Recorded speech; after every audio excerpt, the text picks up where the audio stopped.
When utilizing the 45S alongside the CT50 cleaver, you have the added option of using active blade management. This feature uses Bluetooth communication between the splicer and the connected cleaver to control the cleaver's blade position. When it detects a certain number of consecutive bad cleaves, the splicer can command the cleaver blade to rotate. Paired with proper cleaver maintenance, this function alleviates the need for manually keeping count of cleaves of each blade position, as the splicer keeps count for you. Navigate to other settings and enable it in the Bluetooth settings menu. Then fine-tune cleaver-specific parameters in the cleaver settings menu.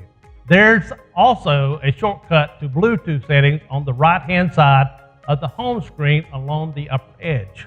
When using this feature, the splicer relies on statistical analysis logic to keep track of cleaves during the dual fiber prep method, since one cleaving action simultaneously cleaves two fibers.